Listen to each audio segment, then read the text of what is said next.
It's 8 in the morning in the village of Bajo Chiquito. The border police are getting ready to transfer hundreds of migrants to quarantine camps. Everyone listen. We can only take 13 more people.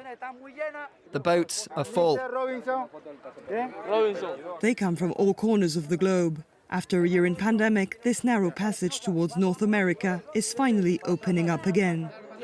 Dos Burkina Faso, dos Sudán, dos Sudán, siete masculinos de Haití y una femenina. Sí, tenemos de diferentes nacionalidades, tenemos de Palestina, Afganistán, todos tenemos.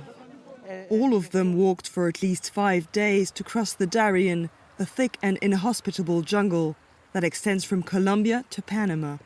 There is no road through it. The walk was very difficult. Everything we had got stolen. We slept on the floor. We had nothing to eat. And now we have no money left. None at all. A perilous journey, but it was Hannes's only way forward, as Europe's doors are closed. There is no vida, no life in my country. No life, nothing life, no salaries. People's no get salaries. Doctors no get salaries. I'm engineer. I'm searching for a good life, for a better life. I'm waiting in Palestine about 1.5 years to go out from border. The International Organization for Migration monitors the Darién situation closely. Over the years, dozens of migrants have lost their lives here. A mother gave birth in the jungle. When we found her, she was carrying her 5-day-old baby. He was completely dehydrated, the mother and her husband too. In Mexico in 2019, we noticed that the migrants who most needed psychological attention were those who had gone through the ordeal of crossing the Darién. Migration flows in the region are back to their pre-pandemic level, a challenge for Panama. For more than a year, 2,500 migrants were stuck in the camps set up by the authorities. At the start of the pandemic, countries started to shut their borders down. The migrants couldn't move on, and we couldn't ensure a controlled transit anymore. So we had to keep them here for months. Some have been stuck in Panama City. A year after his crossing of the Darién, Jefferson still bears the mark of the insect bites which caused him very high fevers. When the pandemic started, I was locked up in migration services for 3 months. I felt more and more ill. I was distressed and desperate. I cried. I prayed to God every day. Jefferson is trying to save $300 up to go back to Colombia.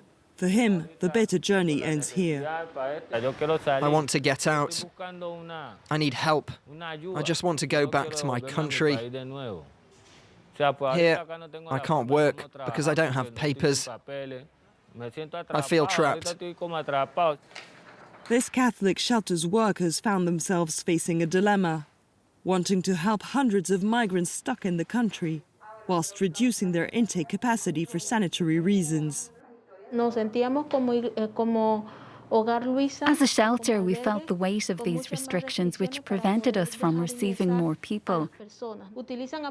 Panama is only a transit country for them, but they can't move on yet. Costa Rica's borders are still closed. After crossing the Darién, it takes 6 hours by boat and bus to reach the camp where the migrants will be quarantined for 14 days. Yo sé que ustedes vienen de una trocha que es muy difícil. Ya estamos a un paso. Lo que necesitamos de ustedes es paciencia. After almost dying from exhaustion in the jungle, Emmy is determined to continue her journey. Joe Biden's election has created hopes of a life in the United States for her. It's an incentive because he's a Democrat.